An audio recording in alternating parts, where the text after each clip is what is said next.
In a famous poem titled The Mystic, Alfred Lord Tennyson raised a question that is pertinent to the biographical sketch we're about to present.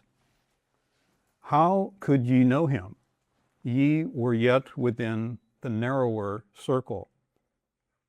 He had well nigh reached the last, which, with a region of white flame, pure without heat, into a larger air of burning, and with an ether of black blue, investeth and engirds all other lives. Many details of what follows can be verified online via online sources and coincide with a short biographical account which Raghavan himself approved before his passing in 1995.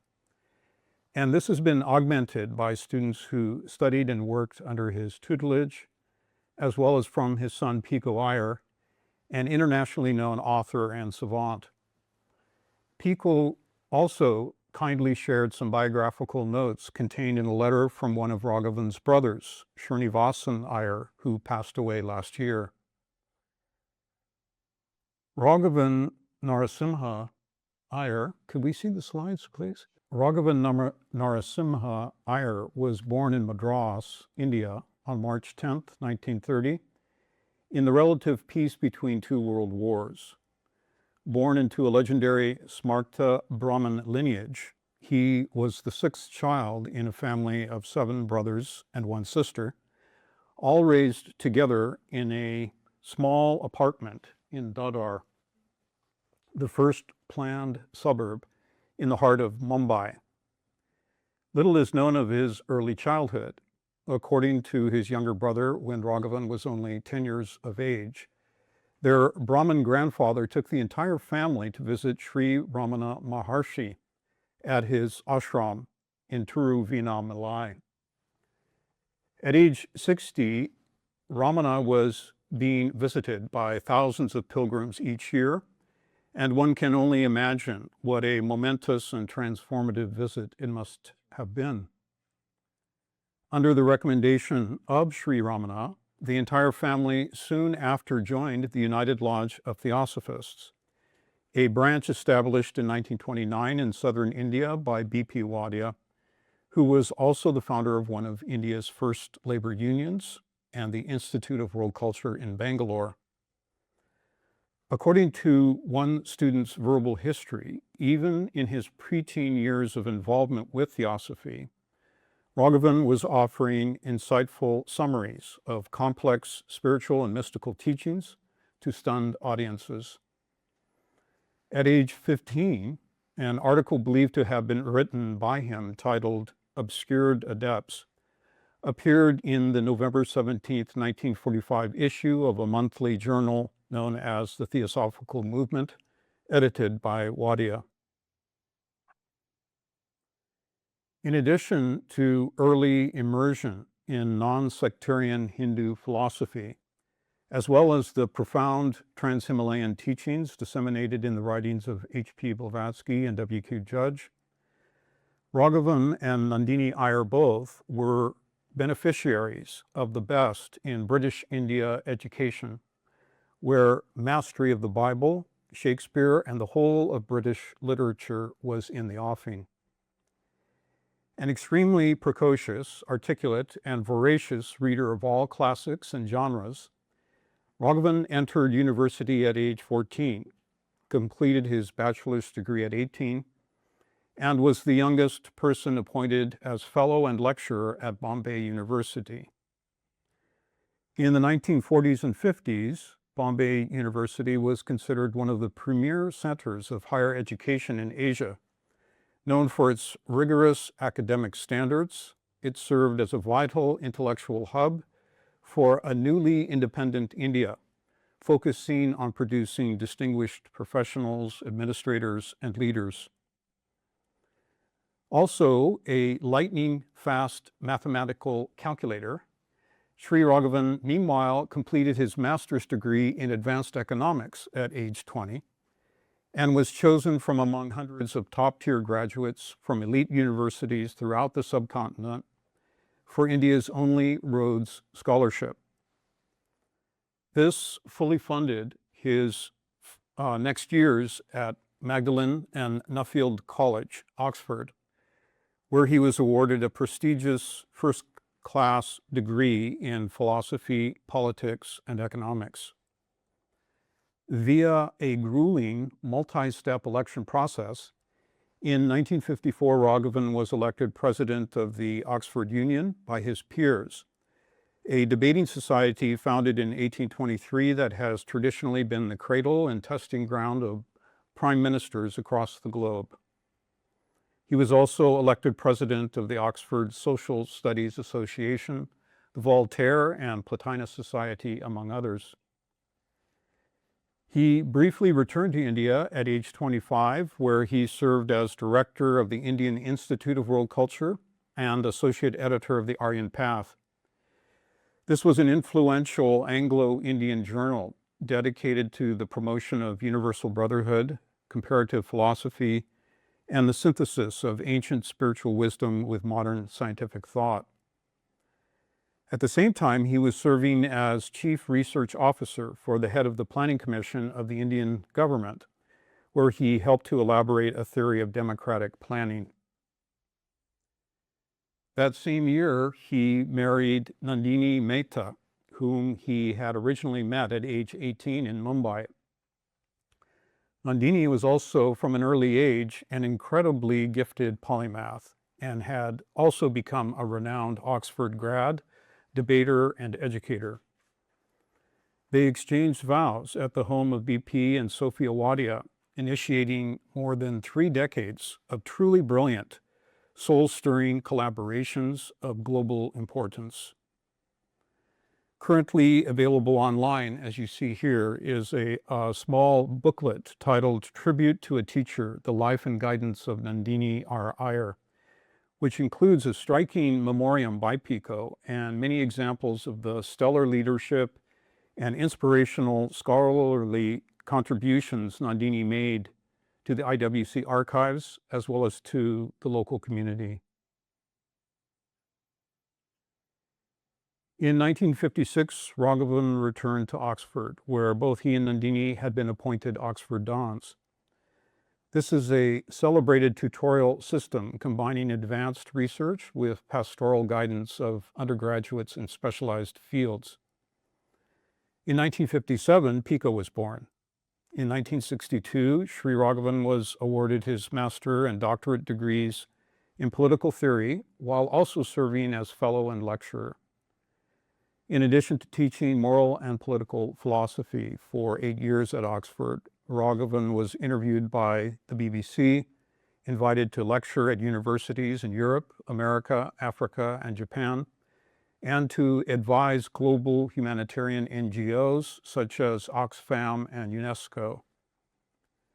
His profound insights into the essential wisdom or root poisons of thought, whether ancient or contemporary, whether social, political, philosophical, or psychological, his laser-like intellectual clarity, seemingly effortless mastery of different conceptual languages and perspectives, combined with infectious enthusiasm and a diamond heart, must have inspired thousands of students and scholars everywhere, earning him the deep respect and sometimes the wounded pride of his contemporaries.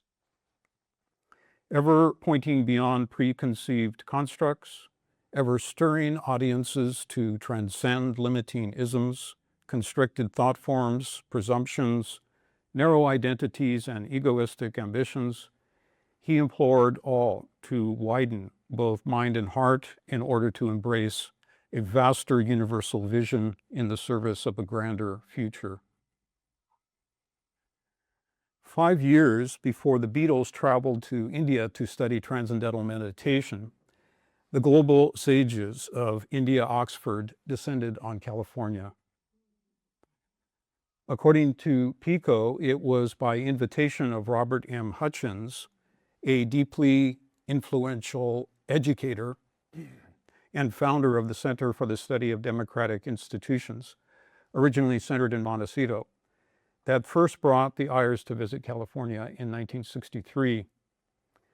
Like Sri Raghavan, Hutchins felt strongly that Santa Barbara was the place to launch something innovative and epoch-shifting, calling it the Athens of America. Raghavan often repeated that there was a receptivity, responsiveness, openness, and engagement of students here uncommon in either Europe or India. Even as a visiting professor at UCLA in 1964, he not only met with influential leaders in all fields of politics, science, and spirituality, but participated in peace marches with Joan Baez, the angelic songster of the civil rights and anti-war counterculture.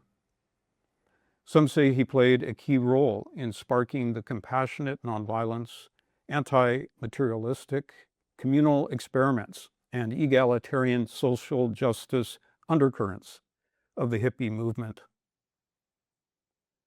After accepting a professorship at the University of California, Santa Barbara in 1965, Sri Raghavan taught classes and seminars in political philosophy until his retirement at the age of 56.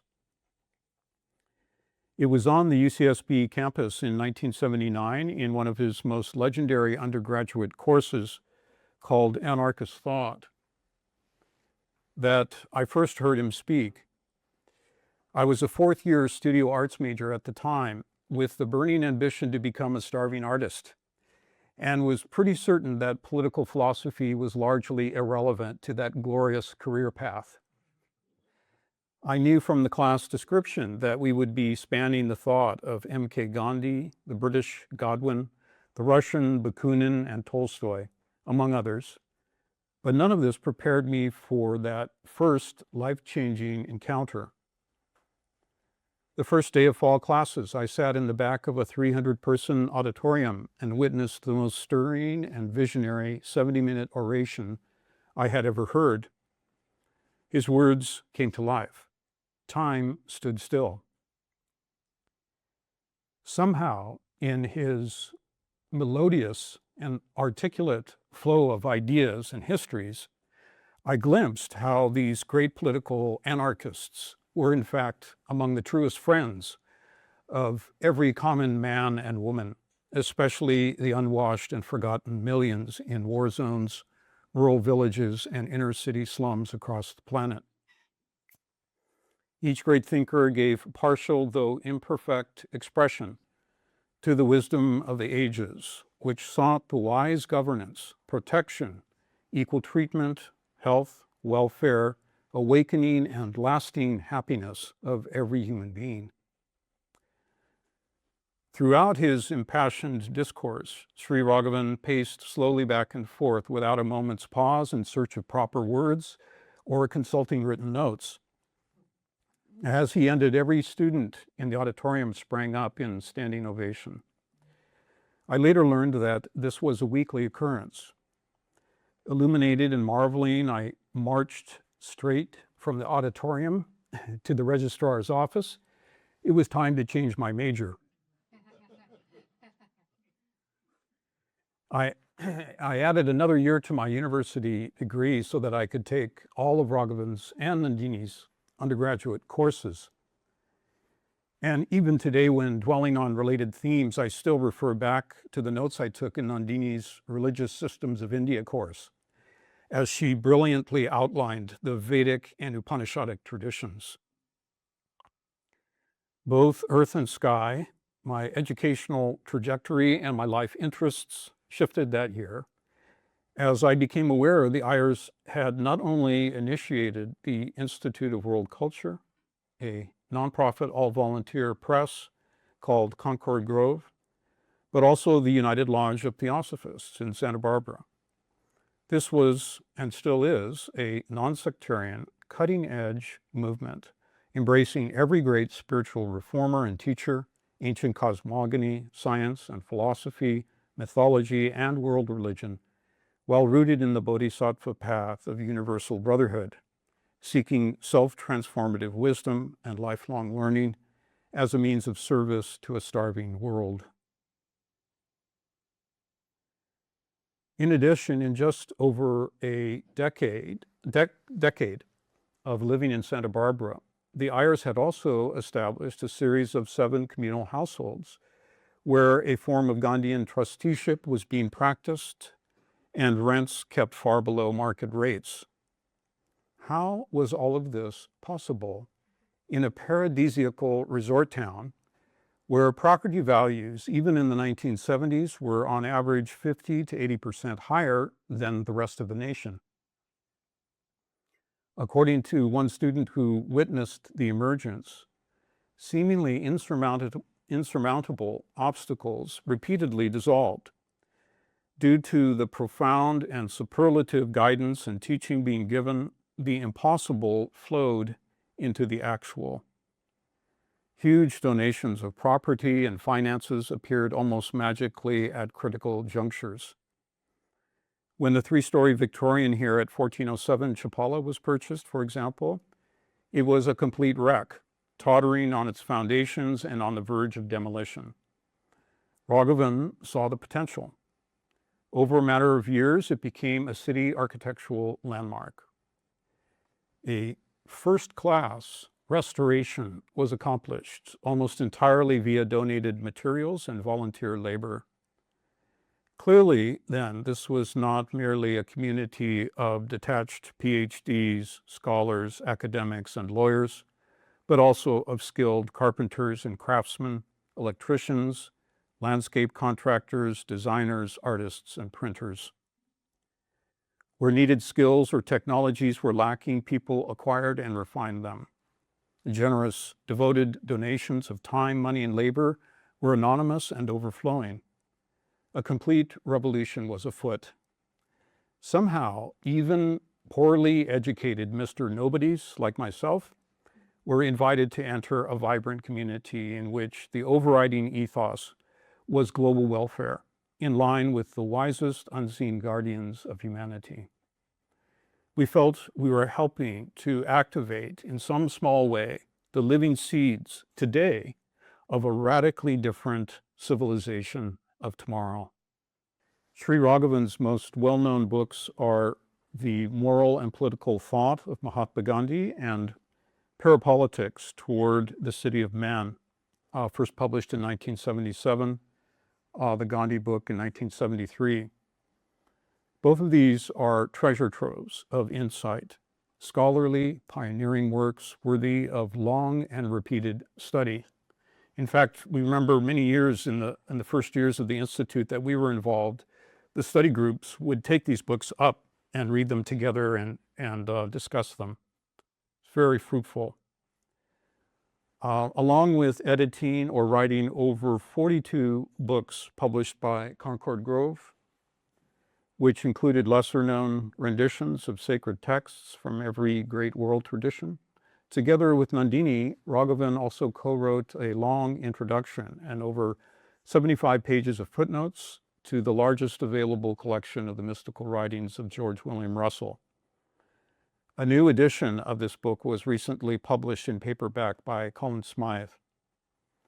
In 1983, Sri Raghavan also edited an extraordinary collection of spiritually inspiring chants, prayers, poems, mantras, and quotes from every conceivable wisdom tradition, titled The Jewel in the Lotus.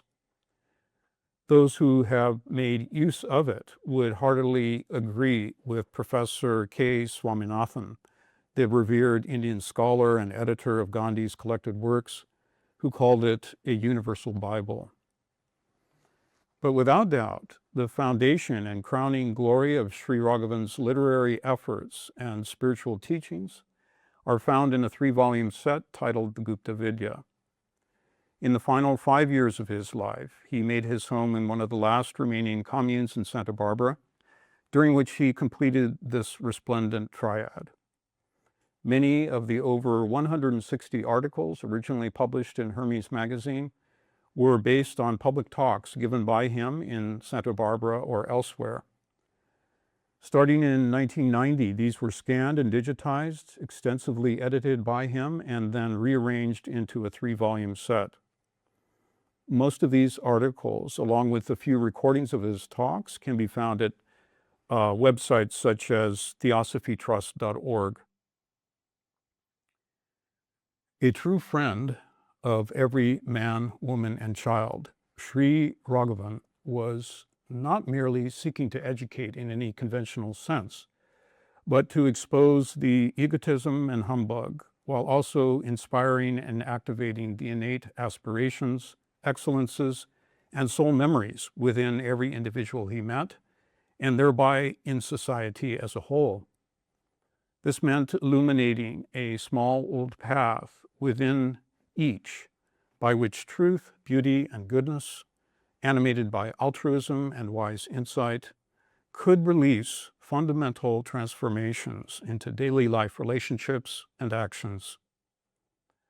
And as you will hear in the inaugural address to follow, he sought nothing less than global rebirth, a fundamental revolution from elitism to equality, a universal enlightenment in line with the greatest geniuses and epochs of human history, to which the humblest aspirant could interdependently contribute, whether trash collector, musician, civic statesman, or realtor.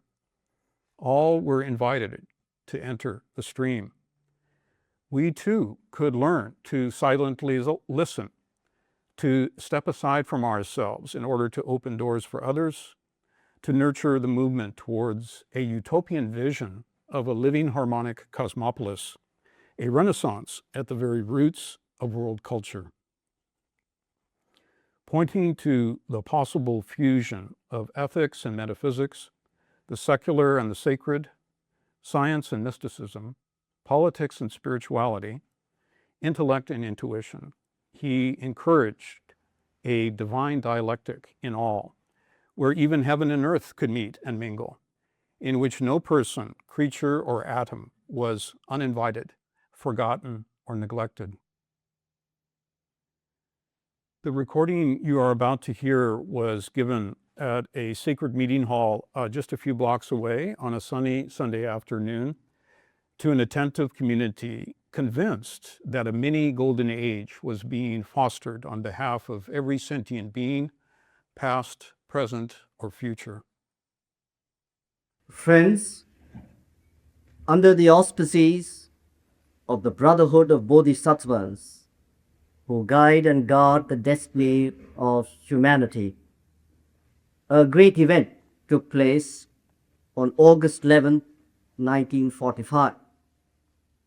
Some time before the war ended, on the birthday of the great Negus teacher on August 11. Sri V.T. Wadhya, the founder of the trade unions movement in India and a lifelong theosophist, worked ahead of the time to sow a seed for a plant that would survive through the decades after the dismantling of the world at the end of the most horrendous Holocaust of the Second World War.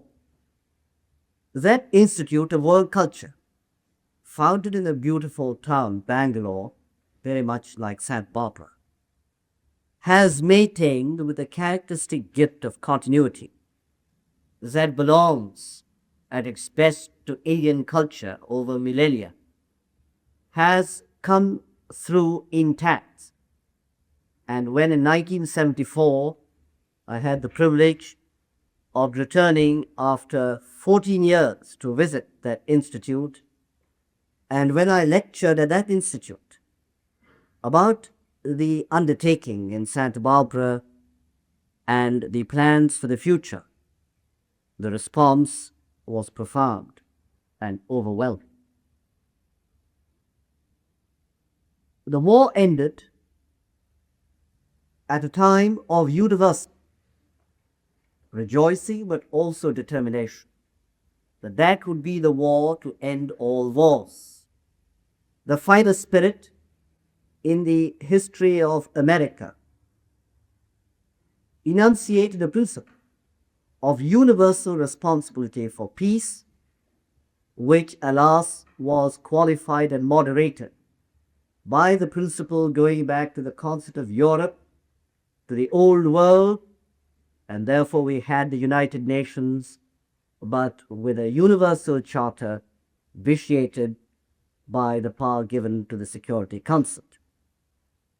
Nonetheless, at the time of the ending of the war, more books appeared in the United States, in England, in France, even in Germany, certainly in Japan, in all parts of the world, providing great plans, dreams, hopes for the future. This involved all the great religions of the world, humanists of every stripe, even skeptics and cynics, deeply shaken by the terrible wounds of the war, felt that something more fundamental, something more lasting had to be established, and that the lessons of history must be learnt, though in fact the one lesson that history teaches, according to Hegel, is that men learn almost nothing from it. It was a great moment. It was a great moment everywhere. And that moment was also the moment which B.P. Warrior chose on that very day when the news came of the ending of the war to do what he called initiating an event of great omen. And very soon after that event, he pointed out to those amongst him that the idea of the spiritual and cultural unity of humanity would have to be sustained through a period when the idea would become replaced and substituted by various organizational, experiential, and ceremonial activities. That the idea would be at the very core, because it was an indestructible idea of a new tide in the affairs of humanity, but at the same time that it would be submerged, and not only submerged, in fact, it came to be inverted. During these 30 years, since 1945, the world witnessed the very rapid acceleration in the name of the Cold War, in the early years of the war, in the name of securing certain special privileges for the leading economic powers in international economic organizations, paying lip service at one level to decolonization, but refusing to accept the logic of democratization of humanity. There was a rearguard action, supported no doubt by small groups constituted a very minute proportion of the world's population.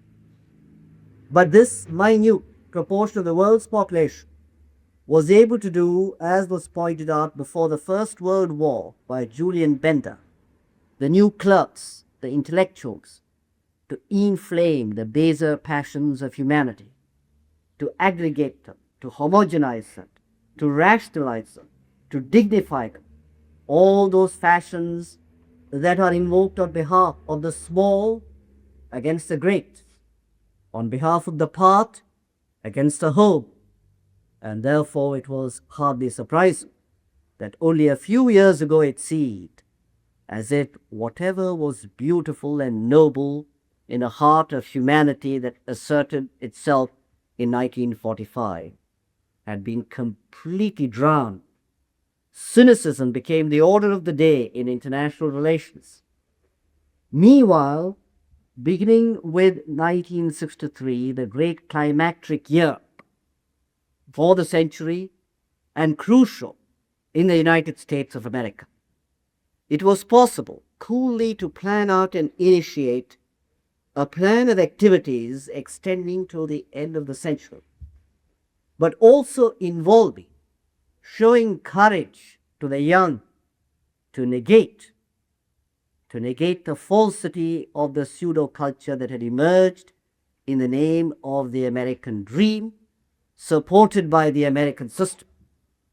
And this has worked with an intensity and also sometimes a poignancy that has reached throughout the world.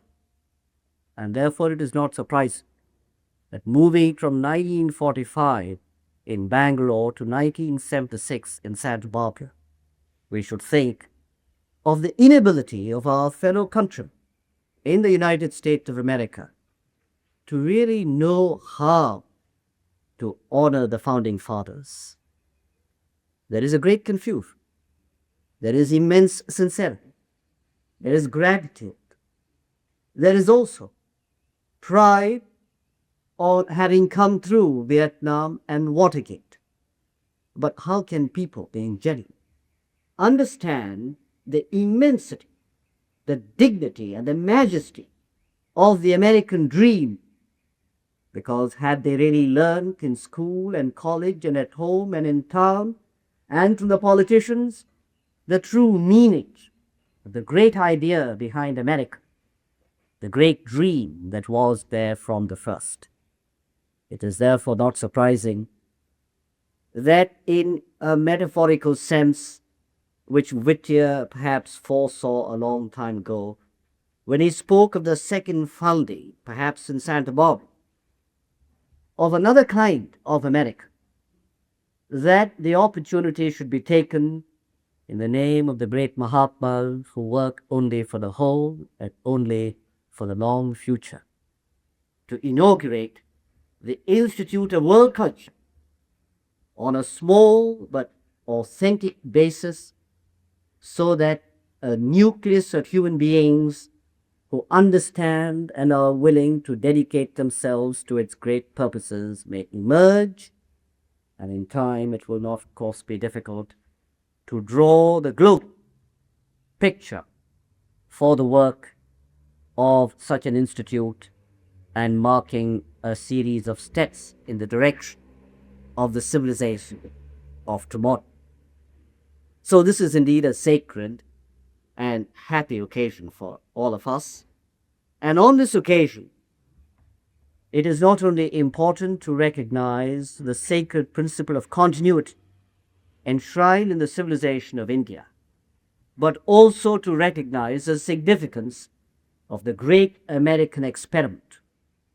In the late 18th century, it was Count Claude Saint-Martin who enunciated the great motto,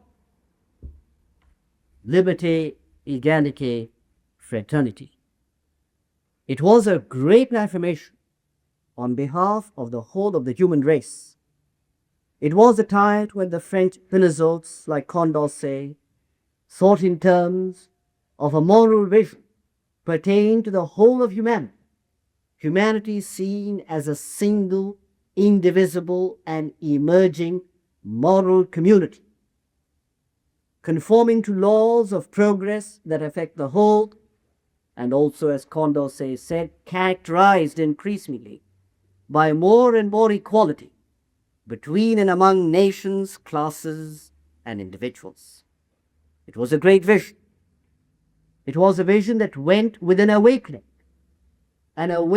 in regard to the dignity of man, the rights of the individual, but also the importance of making a fundamental break with the patterns of the past, patterns sanctified by worn-out custom, by decreted usage, by rationalizations of every kind that were in the name of the weaknesses rather than the strengths of human beings. Benjamin Franklin, among the makers of the Constitution and the sharers and shapers in the framing of the Declaration of Independence, he, very much in touch with the Enlightenment in France, intuitive from very early years, Benjamin Franklin spoke explicitly again and again of the family of mankind. He had a vision of the whole, in terms of which he also spoke of the significance of the American experiment. But it was later a French visitor to this country, de Tocqueville, who actually coined the phrase, the great experiment.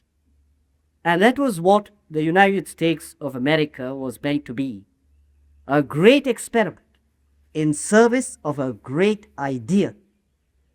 Just as the Enlightenment understood that the idea of humanity was even more fundamental than mere external forms, because these were men who had come to see through the form of external religion.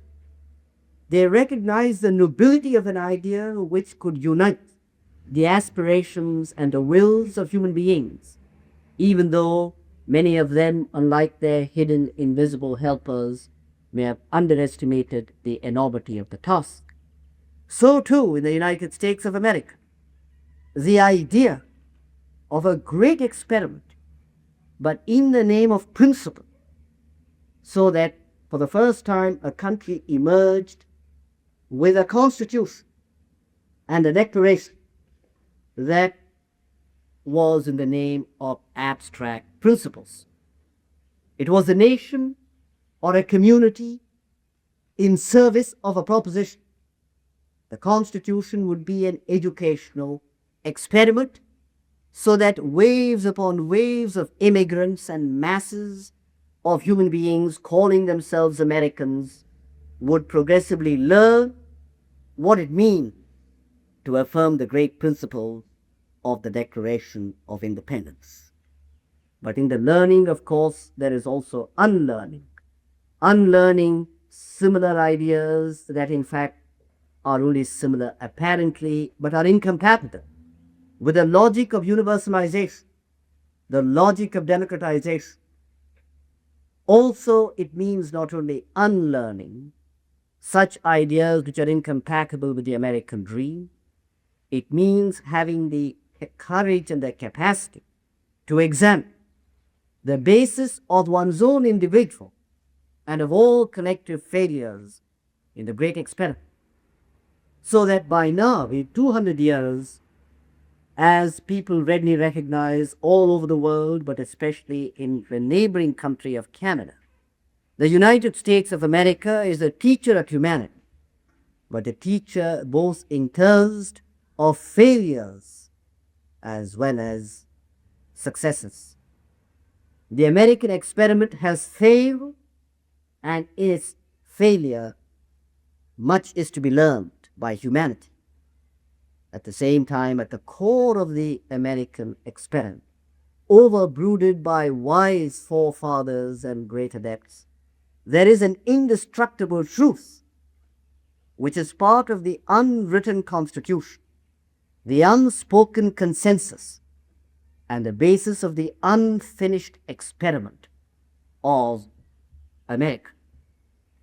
This involves getting to the very depth of the root of the American idea.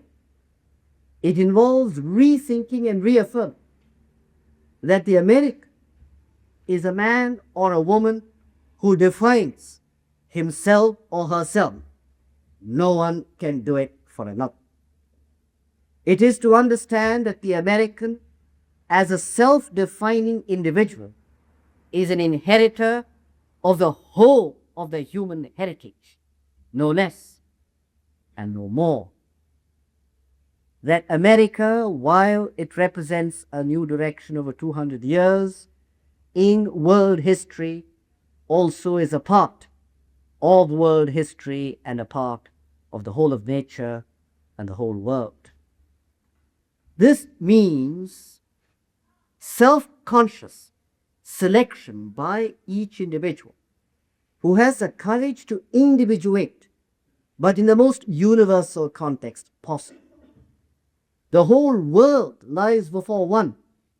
It is up to the individual to choose and make real and authentic whatever he wants, from the world's religions, the world's literature, the world's art and music, and all the great creations of the human spirit in recorded history, and going way beyond into the very myths and mists of antiquity. This then is up to the individual, and where the individual has to initiate his own power of choice and his own path of universalization, instead of being helped by the whole of the past, it is now very clear that he is hindered by it. He is not hindered by what, at the very depth, animates millions upon millions of human beings upon this great land, but he is hindered again by a microscopic minority who have rewritten the history of this country in terms of original sin, in terms of self-interest, in terms of cynicism, in terms of human weakness, but also they have tried to annex it to some kind of succession theory going back to the Roman Empire, affixing it to the Judeo-Christian tradition understood in narrow terms. They have gone away from the great breadth and universality of the original vision that is still in the Great Pyramid, and the eye over that pyramid, which is the eye of universal wisdom. It was Tom Paine who recognized that no human being and no society has any monopoly over wisdom or any clue as to how wisdom is distributed among human beings. All that any society can do, and that's the best it can do, is to assist wherever wisdom may be found, to assist individuals to make it available to all and to maximize the diffusion and the spread of wisdom, the wisdom that is innate in human souls and which cannot be understood by any empirical or external criteria. In other words, a man like Tom Paine understood that America was the vindication of a faith in and through and behind the unfinished experiment, a faith in the future of humanity, and that here in this great melting pot of many peoples, many ideas, many influences, that there could arise the possibility that every human being may become in time unafraid, become an individual, and become, if possible, even a king with a kingly grace in his relations with others, a kingly dignity in his capacity to choose for himself what are those seeds of universal wisdom and the inheritance of humanity that he can make living seeds in the soil given to him to cultivate. That was a great insight into a fundamental principle, which is more intact today than people know, which is perhaps even stronger at the level of intuitive affirmation in the America of today, certainly than in 1963, because in these 13 years, all the barriers have been powerfully assaulted, which force people to define themselves in narrow terms. And at the same time, of course, the task is vast, because it involves nothing less for any man or woman in any part of the world, a task of raising one's level of consciousness. So therefore, one might say that if, on a day such as this, we are to insert all that was valid and good in the past 200 years, enshrined in the Declaration of Independence, under the umbrella of a larger spirit, enshrined in a Declaration of Interdependence, there would be a crucial correction to something going wrong over the last 30 years, but indeed over the last 200, and also a crucial opening to the future which could make not only sporadically individual Americans recognized as friends of the human race, but make America itself change its own perception of itself, become self-conscious in a richer and larger sense, which was, of course, understood by the very greatest American poets, seers, and philosophers, which was beautifully expressed by Walt Whitman in the 19th century, by Thomas Wolfe in our own time. How appropriate that B.P. Wardia should have ended his great inaugural address to the Institute of Culture in Bangalore in 1945 with these words of wisdom, which spoke with a ringing sound to all present, because they felt this was the finest contribution that came out of America to the humanity of the future. That we all labor together, transmitting the same charge and succession. We few equals, indifferent of lands, indifferent of times.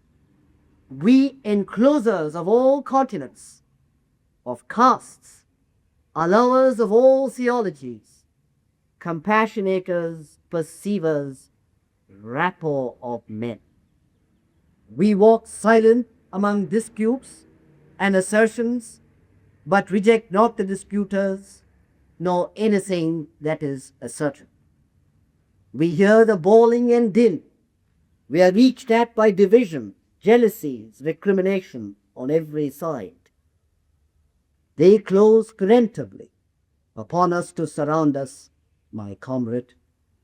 Yet we walk upheld free the whole earth over, journeying up and down till we make our ineffaceable mark upon time and the diverse eras, till we saturate time and eras, that the men and women of races, ages to come, may prove brethren and lovers as we are.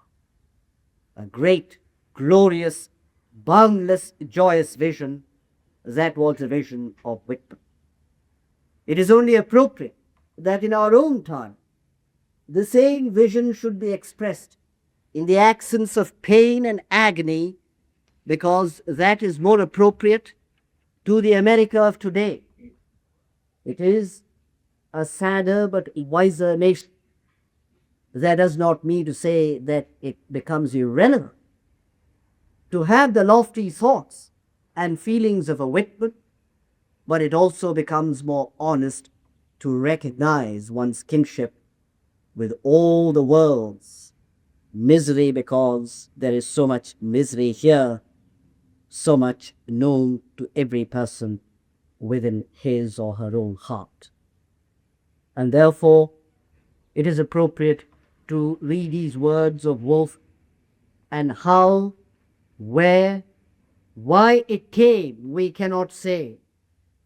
But we feel pity now for all men who have ever lived upon the earth. And it is night now, night, and the great stars are flashing in the lilac dark. The great stars are flashing on 100 million men across America. And it is night now, night, and we are living, hoping, fearing, loving, dying in the darkness, while the great stars shine upon us as they have shone on all men dead and living on this earth, on all men yet unborn and yet to live, who will come after us. The recognition that humanity precedes any generation, and humanity belongs also to the unborn. This is a great and crucial insight. This is not an abstract truism. This is a living principle in terms of which human beings could reorient themselves. It was Burke who said that a nation that does not honor its ancestors does not deserve well of its fosterer. It is true of individual human beings in all parts of the world that if they cancel, if they blind themselves, let alone if they deny in base ingratitude the great debt they owe to all those who went before, they will be unworthy of the descendants to come after them. How then to rethink the whole concept of living in the present with an awareness of the whole past, known and unknown, and the future mostly unknown, but which always is immediately before our very eyes, in every newborn babe, in every child. This is a great question. It is a question that has to be addressed to the human heart.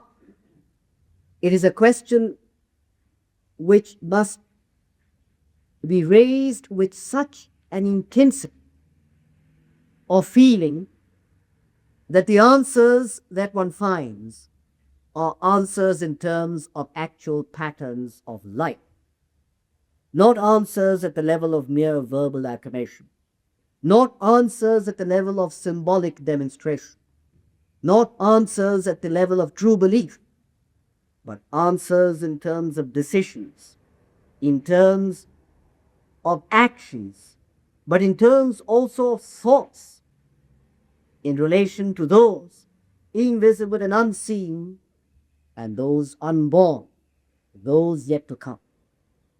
So clearly then, nothing less is needed than a tremendous effort by individuals to rise to a new level of a larger self-consciousness.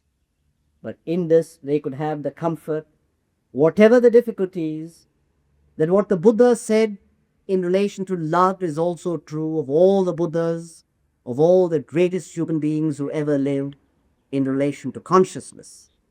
The Buddha said that the greater love can lift the lesser love. What a beautiful thought.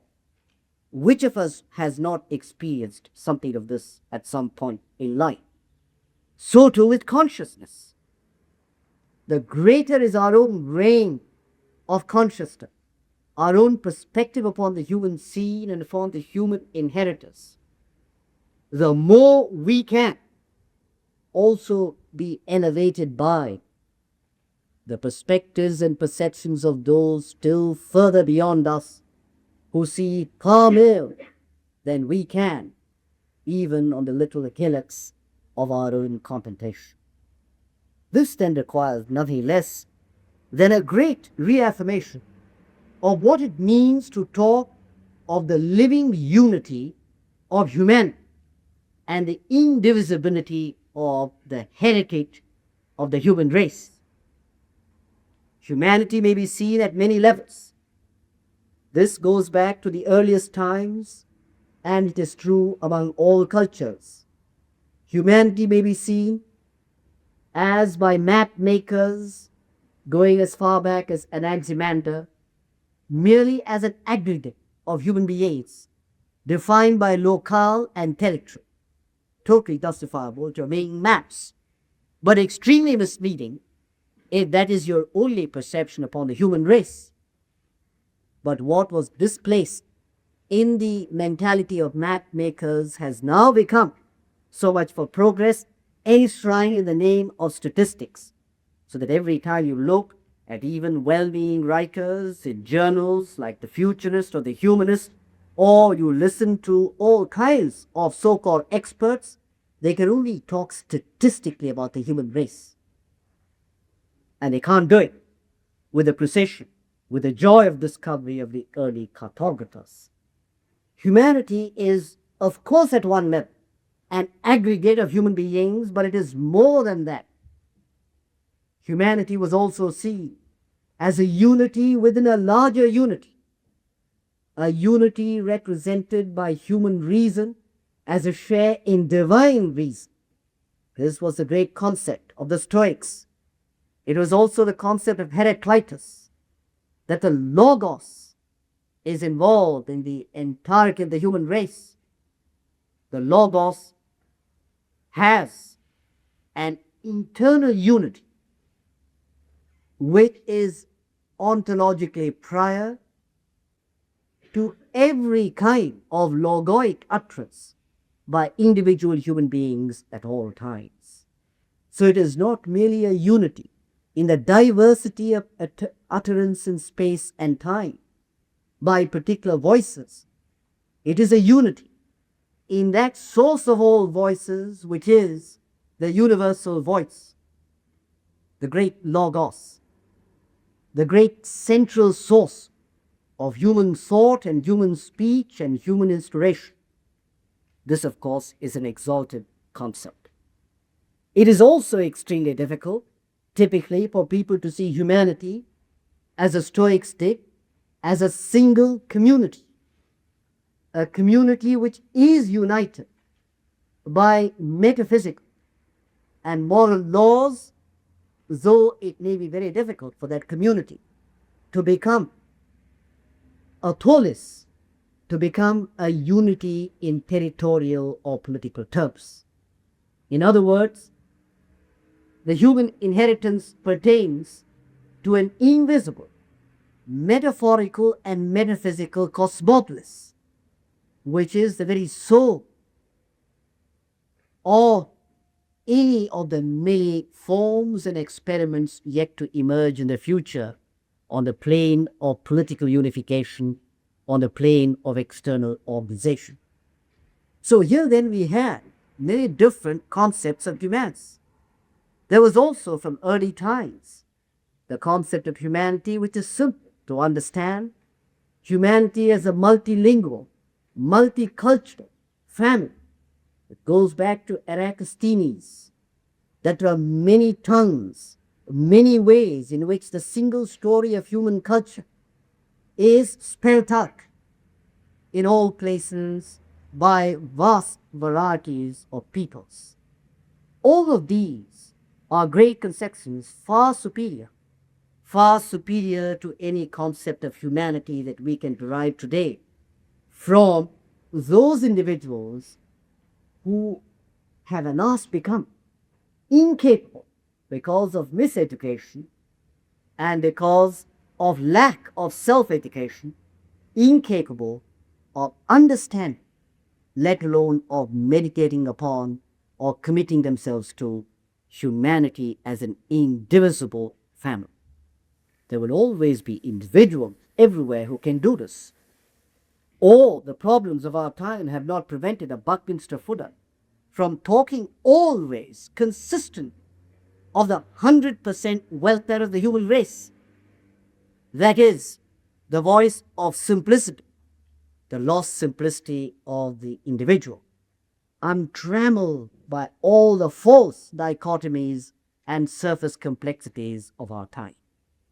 To reaffirm, however, the unity of the human inheritance at the level of consciousness requires a positive preparation by individuals over a period of years, where they think, feel, act, speak in terms of humanity, and because they know that this is very difficult, they take active and concrete steps in their lives, not only to correct their initial limitations, to prevent them from becoming permanent and constant limitations, but also to constantly enrich each other out of mutual effort in the sheer enjoyment and the acceptance and the deepening of awareness of the whole of the human race. This then is a very great task. It is a task that involves individuation as well as larger and larger levels of universal consciousness. And it is also an effort which involves tapping and drawing from classical cultures, the renaissances of history in every part of the world, as well as what is valid and crucial in the modern experiment of the last 200 years. It involves new modes of exemplification, of perfectibility, and that involves trying to understand, but also trying to imagine what was the meaning and significance of the great portraits of perfect types of human beings given in all cultures, whether they be sages or shamans, hierophants, king initiates, men of every kind, but great example of what human beings could become. To give these at a time when human beings are starved in their imagination for anything that is authentic and inspired, this is a great undertaking. It requires immense work, a lot of preparation of individuals, preparation of materials, diffusion of the influences of individuals and materials. How can we take the concept of perfectibility and make it relevant in the coming decades to not only people in the United States of America, but to peoples everywhere in the world? A great and challenging task, but no less a task than all the other great tasks in relation to the universal enlightenment of humanity, of which philosophers like Kant spoke, and to which great prophets like the Buddha devote all they have. And it is an unending activity. But to insert oneself into that activity, self-conscious, intelligently, cooperatively, this is to give one's life a new meaning. This might require, therefore, not only understanding and rethinking perfectibility in all its classical forms, but also trying to really reflect upon creativity. What was the creativity release in the Renaissance? Not only the much written about Renaissance of Florentine Italy, but all the great Renaissances in the histories of all the cultures of humanity, because they are being made. The term Renaissance simply means, first used by a Frenchman in the 18th century, the grafting upon any dying culture of that which is living but disembodied, transmitted by a past culture. It was the deliberate grafting of the living impulse, though disembodied, of classical Greece into the dying medieval structure of Italy at a time of great instability, great activity, that released the Renaissance. Something like this was true again and again in different parts of the world, but it was also incorporated into the very philosophy of nature that the Chinese had, into the very philosophy of man that the Indians had, a philosophy of continuous destruction and regeneration, self-regeneration, so that in accordance with the great cycles of renewal in nature, but also in human life, there is a basis for a deeper and more intensive kind of self-regeneration by individuals.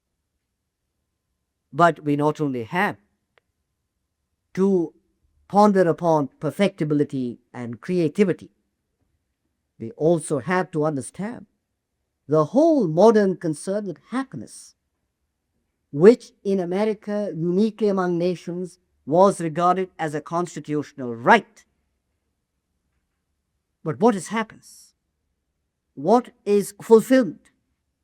It was possible for Adams to say that happiness for him, and there's something very poignant about this, from the time of Adams up to the present, was retiring one day with 40 acres upon land that he could call his own. How sad. To this day, everyone would really like to do something like this. They had no cares, no work in relation to a society that however much you try to serve, you still cannot fully give yourself to.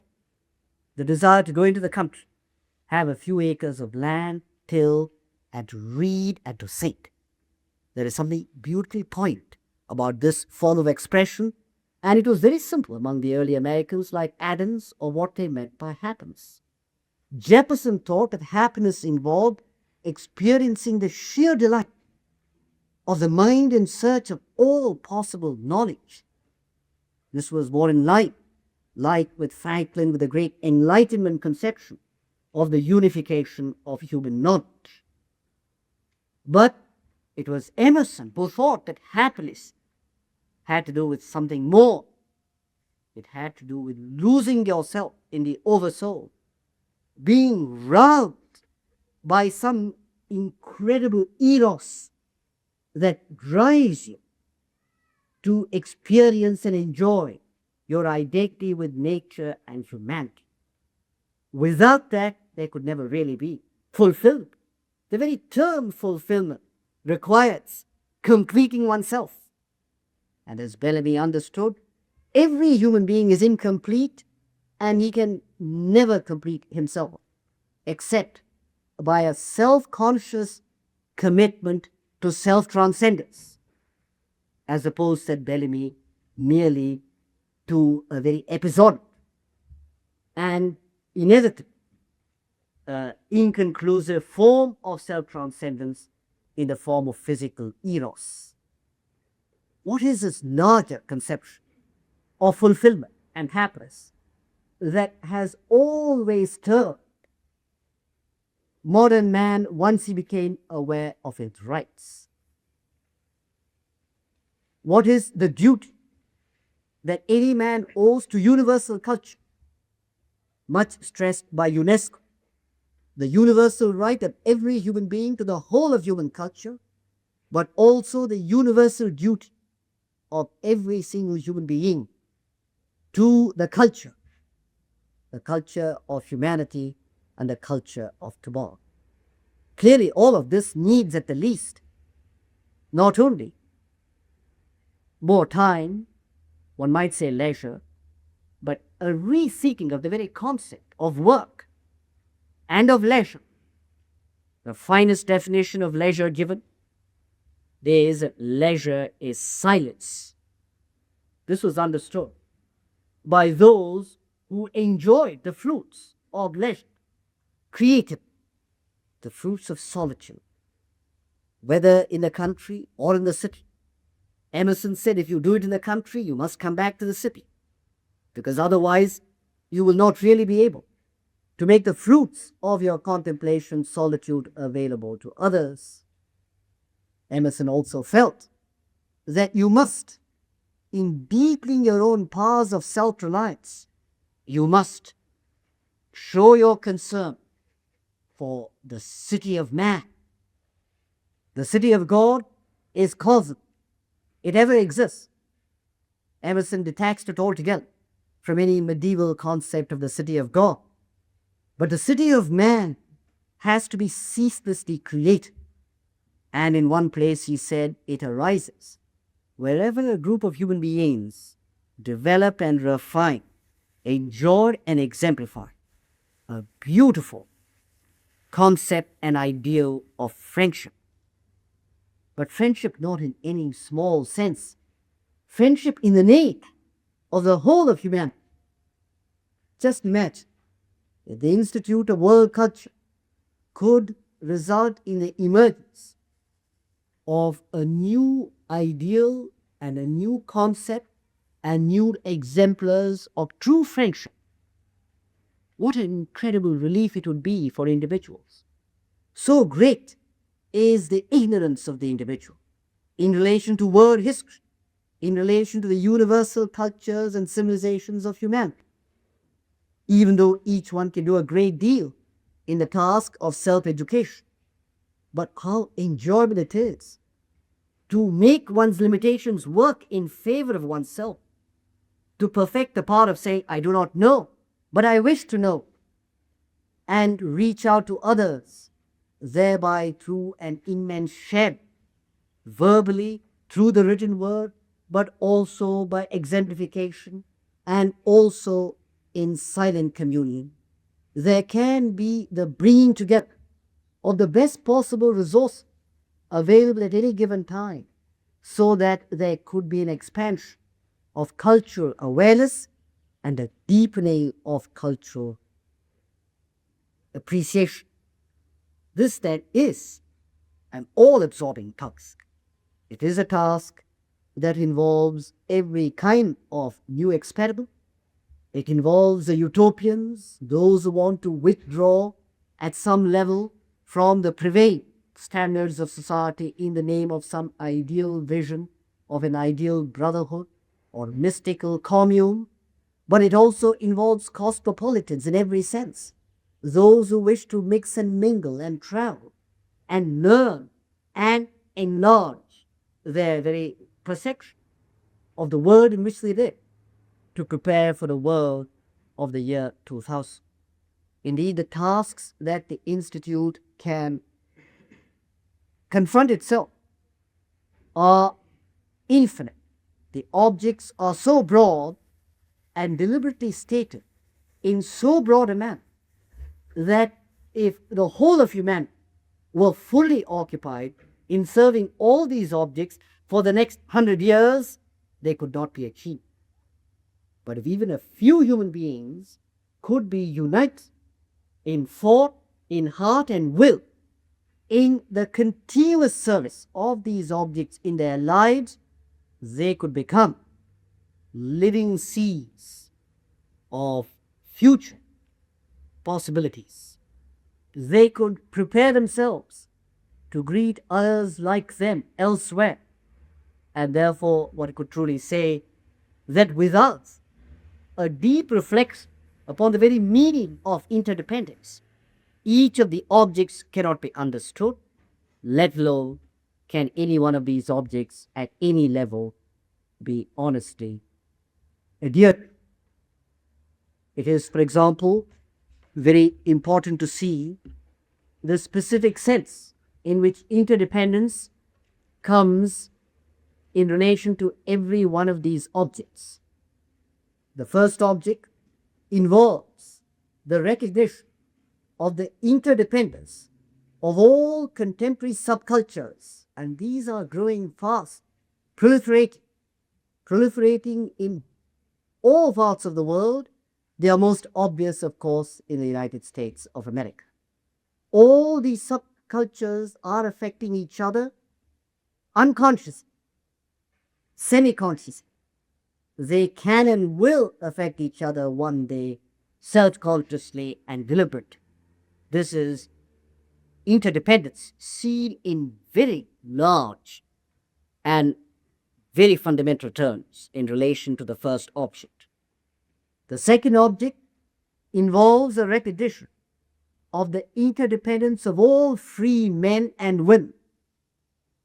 At the simplest level, there must be a reason why even the highly mythified Western cowboy speaks to the whole of humanity.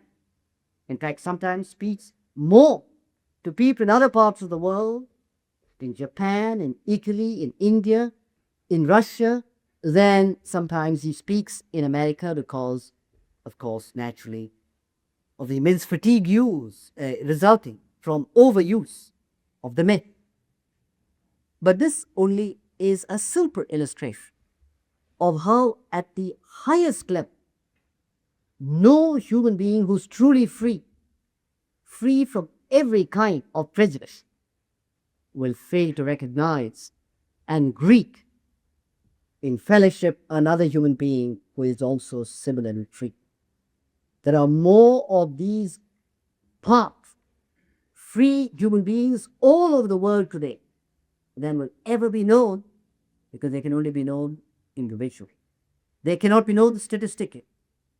By their very nature, they will not be reported in the mass media. Many people have written about this new kind of person. Carl Rogers is even called him the person of tomorrow. But there is an interdependence to all free men and women. And if they cannot affirm interdependence, they are not yet fully free. Their index of free is the joyous affirmation of interdependence with all others like them elsewhere, today, yesterday, and tomorrow. The third object, very crucial and very fundamental to our future programs, involves the interdependence of human greatness. No great human being has ever emerged in a single culture without drawing roots from the soil the soil tilled by millions of human beings. You cannot separate greatness in one from the latent greatness in many. This was understood in the ancient world, it was understood in the epics, the Indian epics, the Greek epics. This was understood in Roman times. It was understood even in this century by a poet like Drinkwater. Greatness is the product of that which is universal. And therefore, where there is no authentic basis for greeting the greatness in many, there will not emerge truly great human beings who can point in the direction of great possibilities in the future. The fourth object affirms the interdependence of all artistic endeavor. The more you study the different art forms of any period, of any people, the more you find incredible resonances in music and in sculpture, in literature, in the very zeitgeist, the thought forms of the age. There is an incredible but elusive interdependence to all artistic endeavor. Well, that is true, of course, within cultures. It is also true across cultures. This was crucial to the very concept of artistic creativity in the Renaissance in Florentine Italy. The fifth object involves, is today pretty widely accepted at all levels, the interdependence of all seekers, all the seekers who have ever lived, all the seekers today, they are interdependent.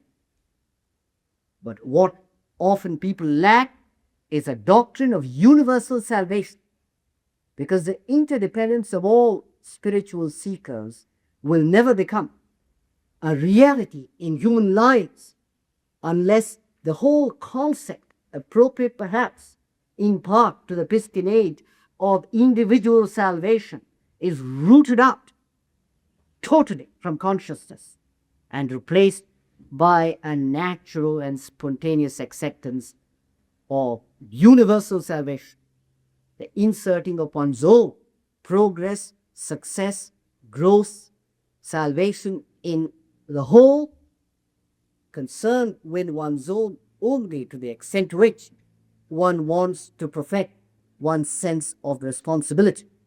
It is only for the purpose of responsibility that one really needs to think of oneself, but that thinking about oneself could be constructive and fruitful if it arises out of thought in terms of the whole, the salvation of all.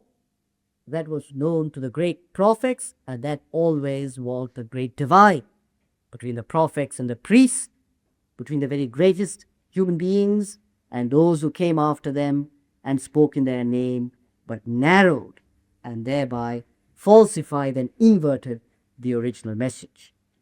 The sixth object points to the interdependence of all innovations, of all discoveries. We have plenty of evidence of this. Certainly the interdependence of all human beings in relation to physical health is known, but what about psychic health, mental health, spiritual health? That the spiritual and mental and moral and psychic health of no individual human being in the present or the future could be detached from the health of all others.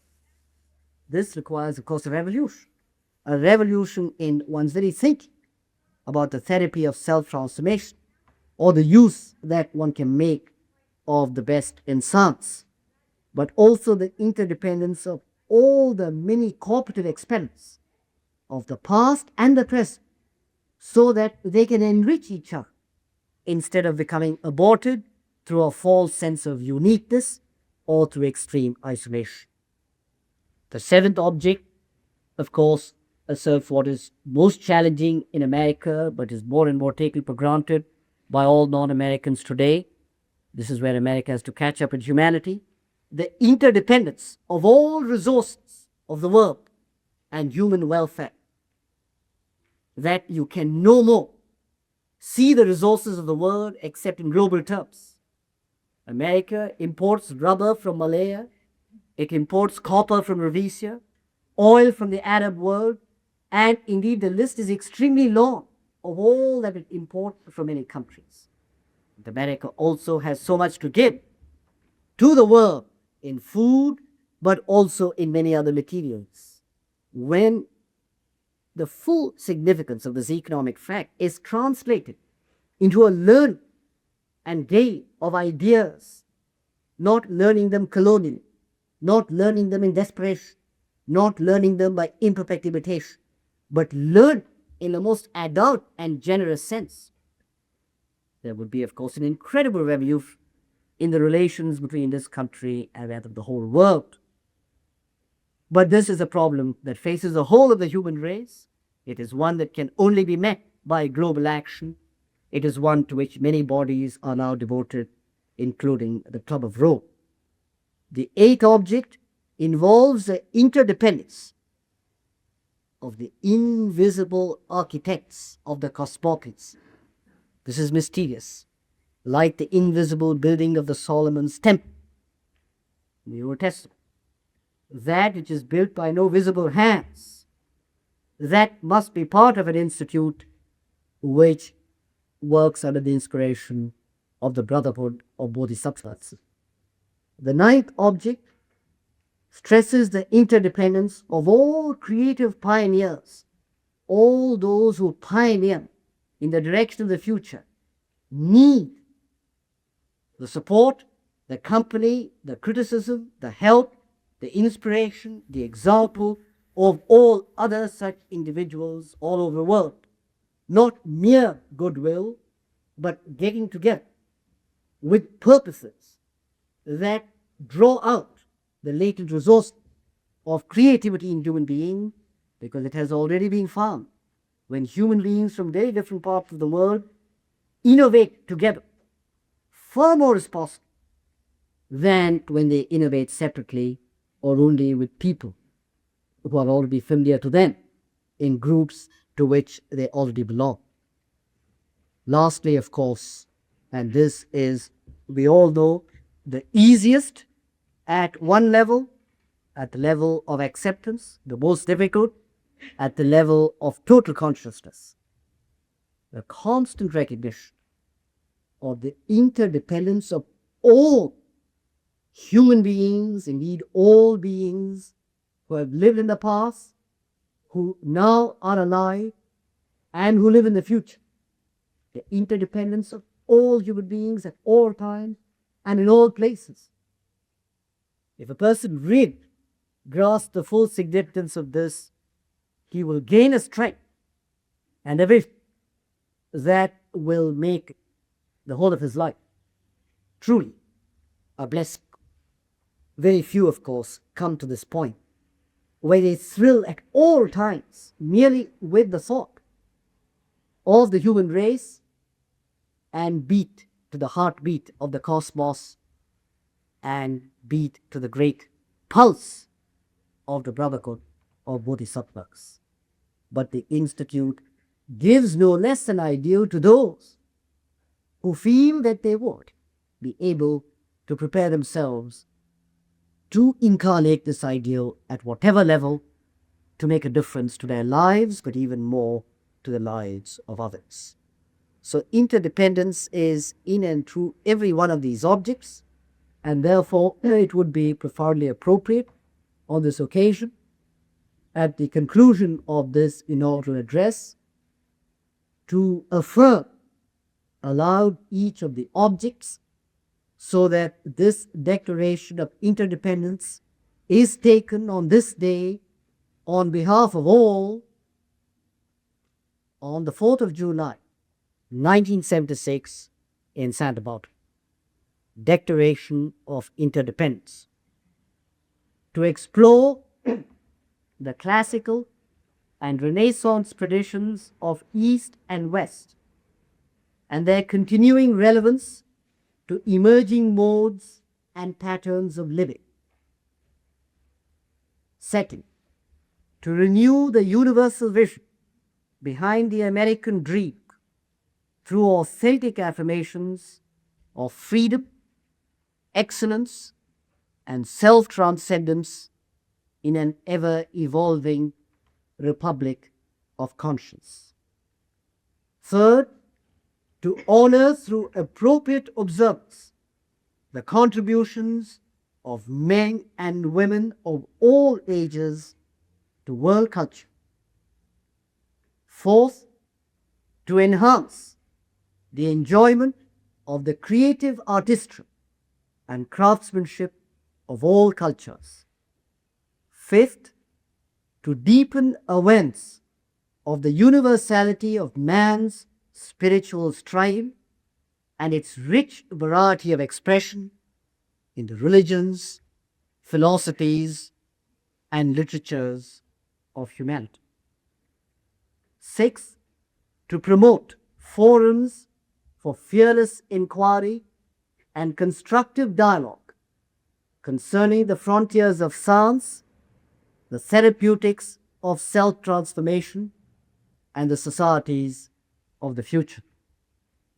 Seven, to investigate the imaginative use of the spiritual, mental, and material resources of the globe in the service of universal welfare. Eight, to examine changing social structures in terms of the principle that a world culture is greater than the sum of its parts, and to envision the conditions, prospects, and possibilities of the world civilization of the future. Ninth, to assist in the emergence of men and women of universal culture capable of continuous growth in nonviolence of mind, generosity of heart, and harmony of soul.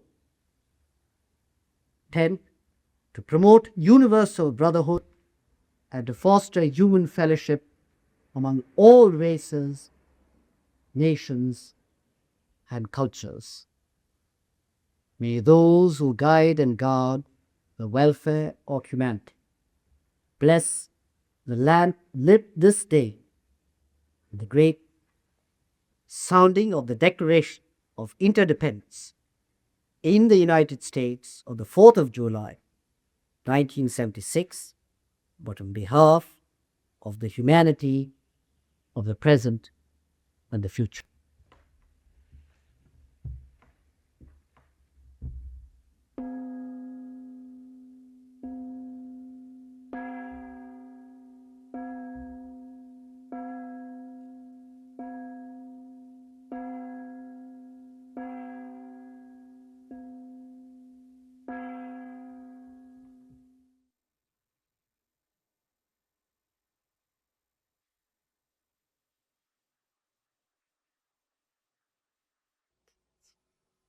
On behalf of the Institute of World Culture, on our gratitude to our founders, our teachers, and also all of you who came to participate today in almost a reinitiation, this being our Founders' Day, our 50th anniversary.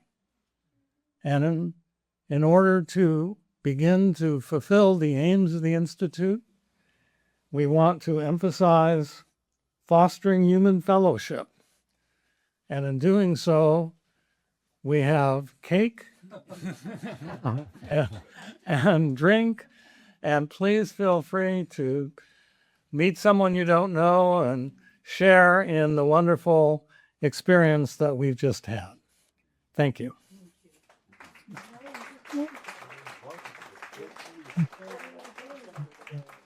Porque na vida a gente quer se conhecer cá entre nós.